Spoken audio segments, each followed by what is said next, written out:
Guys, today we're discussing something so seriously, okay? So we need to be a bit serious today, right? And I would like you to come like very, very close. Yeah.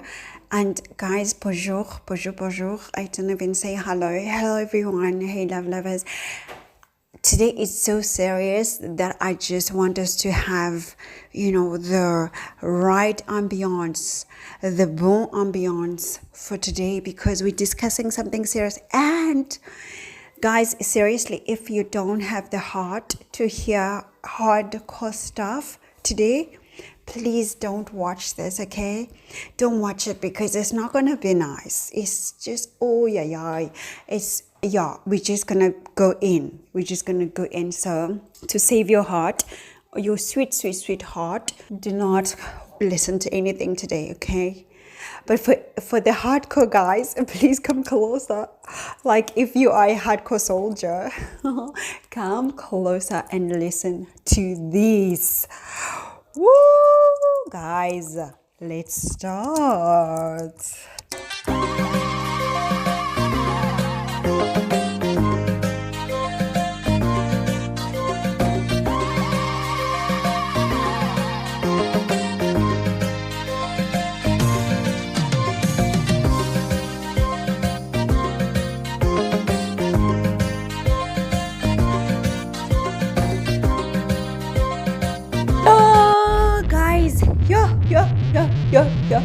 Today, things are hot. Things are hot. Woo! Mars, Venus. What is this? We're talking about today? This square is hot. It is hot. Cooking hot. Burning in the kitchen, cooking hot.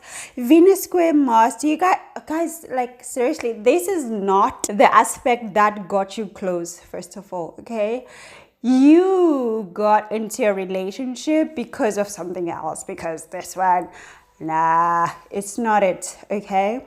But this is one of those squares. If you don't sacrifice, if you don't do the work, the relationship will fail. This square requires work, requires selflessness, requires you to get out of your comfort zone, out of yourself, to be able to meet the demands of your partner, to be able to serve your partner. But because we're talking about two different planets with two different goals and preferences, it is difficult to maneuver this one, right? And it requires work. Like Rihanna says, work, what you have to work it. Work. This is what you need to do, right? So we just start with the lessons here, because that is the lesson. The lesson here is get out of your comfort zone, get out of yourself, get out of your head. Stop thinking about you in this relationship. Think about your partner, right? Because this square is telling us that each person is thinking about themselves, satisfying own goals. Yeah? Okay, let's get into the details.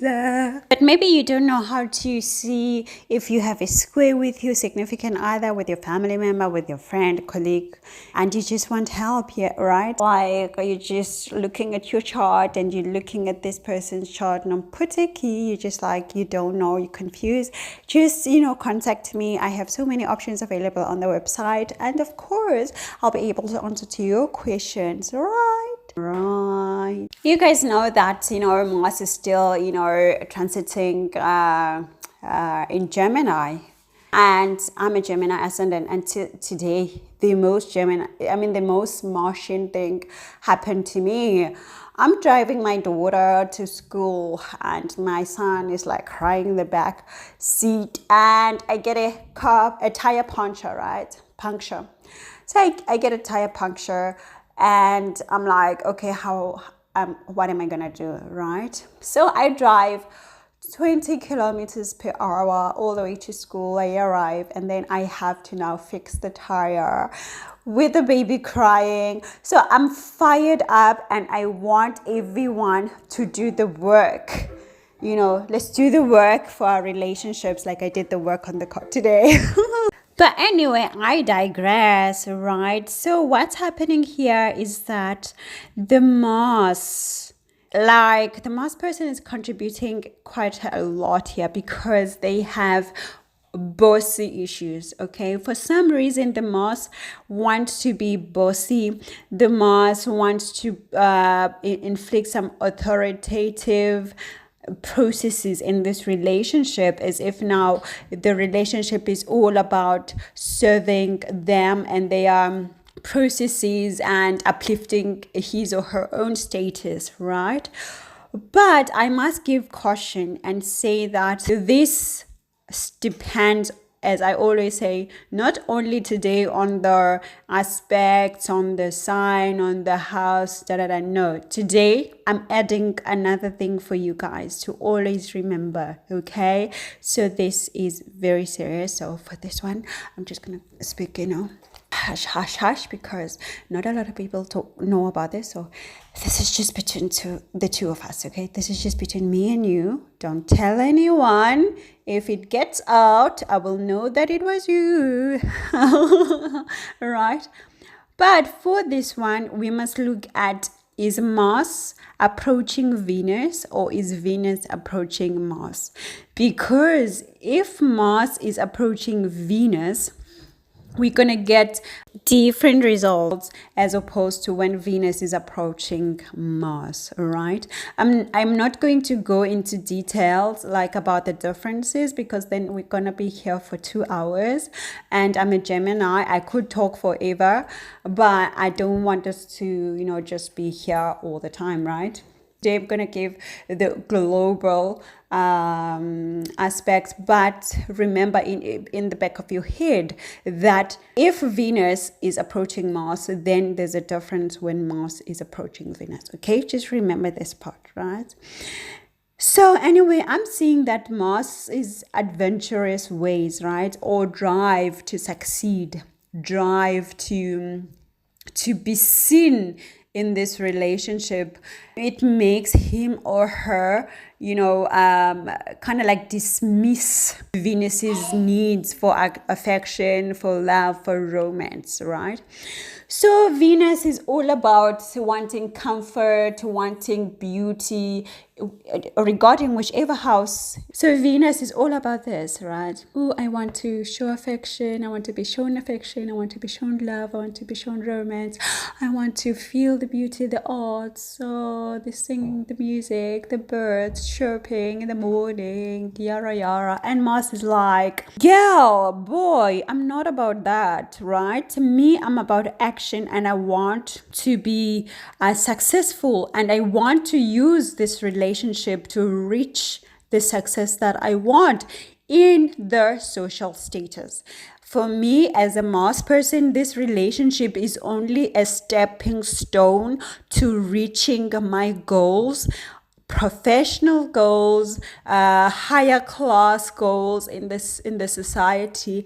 I am not here to love you, to show you affection, to show you romance. What is that? No, for me, this relationship is a stepping stone. So your job, Venus, is to make sure that I get these things that I want.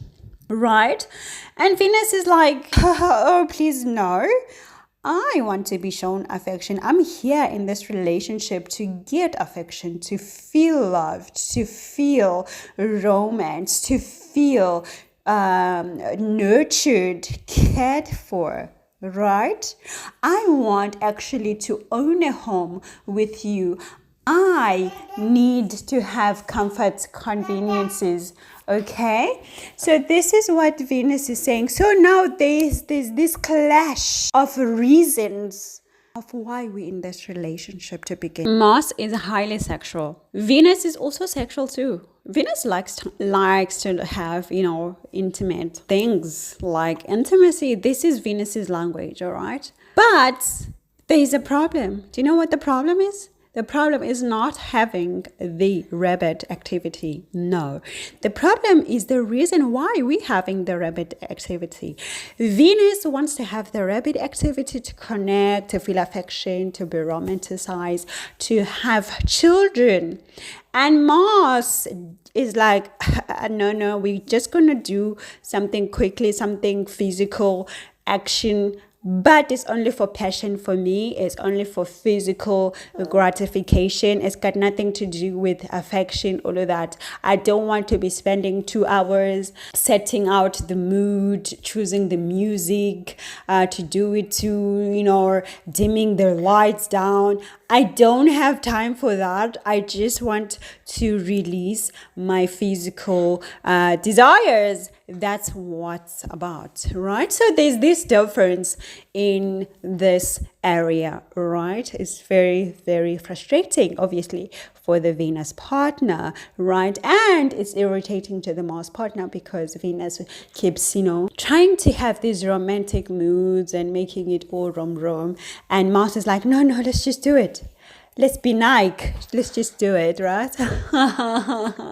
So what I see here is that both partners, they usually want to have children, but there are some misfortunes regarding to the children.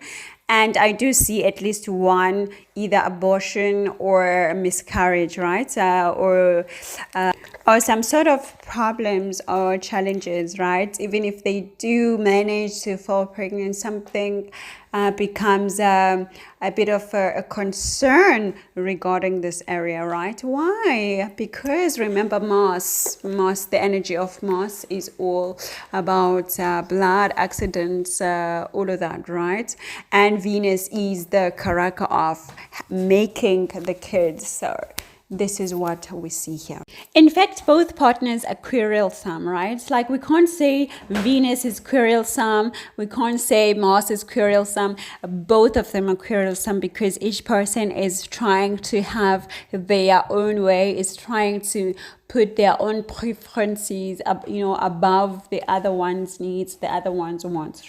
So both of you guys quarrelsome. Do you know what's ironic is that both partners have the ability to purchase homes, own homes, and they have the power to own a home.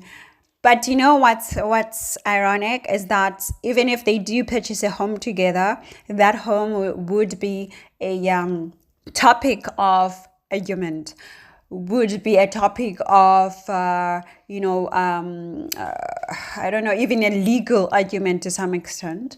But there's something about the home that they do not agree on. And there's something about the home or even a car, like a property, that they do not agree on, even though they have the power to own many and plenty. But because of the square, it becomes a huge problem or grounds for trouble, right? I see Mars becoming emotionally unstable, like very angered quickly, too much anger, too much aggression, and easily triggered or easily annoyed by the demands made by the Venus partner, right? And with time, I see the health of the Mars partner suffering a bit, due to these ups and downs regarding the emotions. And do you know what's sad? The sad thing is that not only do they fight these guys, but the Mars partner also starts, or even if they don't start the fight, but then the fight comes to them with a motherly figure. So maybe the mother-in-law or even their own mother, but there's a motherly figure that the Mars partner gets to be in an argument after this relationship starts, right? And it becomes basically the whole family vibe becomes quite an argumentative ground for the Mars partner. So this is really sad, and you do find that the Mars partner finds a difficulty to relate to some of the family members after this relationship is started, right? So yeah, just to mind that part. Not only some family members become enemies of the Mars partner, but I do see that other people, maybe in the society, in the community, they become quite enemies to the Mars. So the Mars partner, due to this square, in this relationship, gain some enemies, right? So that part gets triggered in their life, right? But I also do see that because of this square, the Mars partner gains some female friends due to the Venus, right? Because Venus is women, Venus is females. So the Mars partner gains some female friends as well after the relationship is started, right? In fact, Mars thinks less of Venus, like they disrespect Venus. They don't think highly of Venus. So many of the things that they say or that they do, they really show disrespect towards Venus, or even like how they think about the Venus partner. You can just tell, oh, this person really disrespects their Venus, right? So this one becomes very, very visible as well, right? In fact, I have seen many times the Mars partner becoming very, very, I don't know why I speak in doubles. Like I always say very, very or something like this, right? Which is a bad habit. But anyway, I do see the Mars partner becoming quite abusive, right? Towards Venus, violent as well towards Venus, because the Mars here, the Mars power and the aggression, it really gets triggered and it comes out and it bites the Venus person. So the Venus partner is suffering in this relationship, potential physical abuse, potential, not potential, but definite emotional abuse, definite mental abuse, because remember, Mars is also logic as well. So don't just think Mars is all about physique, because Mars represents the head. This is where the brain is, so logic. So remember that. So I do see mental and emotional abuse definitely in this relationship, and potentially physical abuse, because Mars is also the physique, right? So for sure with the square. In fact, there's a lot of stagnation in this relationship because of this square. Like there would be gradual progress, and then when it starts, something comes up or some anger, a huge argument that takes it two steps back, and because of the attitude that's around the Mars attitude. But remember, again, Venus is also very quarrelsome, so we can't take away the blame from Venus as well, right? Again, mostly depending on who's approaching who. Is Mars approaching Venus in this square, or is Venus approaching Mars, right? This is very important. Perhaps I will explain this to the premium subscribers. I just hope I remember, because there is a difference, and there's a huge difference when Mars is approaching Venus and Venus is approaching Mars in the square. So this is very important to always remember when you're looking at squares, right? As I said, Venus is also very self-serving in this relationship, so also very selfish. And as a result, I see the Venus partner spending lots of money on useless things. Arrête Venus. Don't be buying stuff that you don't need. I see an extravagant expenditure from the Venus partner in this relationship, and it's causing problems. It's causing problems because of this carelessness when it comes to finances. Venus, it's your problem, right? It's your fault. Leave it, stop it, right? Again, I'm sending out a notification that you must remember to look at who's approaching who. Is Venus approaching Mars, or is Mars approaching Venus? Because in this regard, you will see who needs to do the most adjusting or compromise in the relationship. Please bear this in mind all the time when you see this aspect, right? Other than that, you guys, I'll see you on the next one. For now, I'm gonna say thank you and be in ciao. Ciao.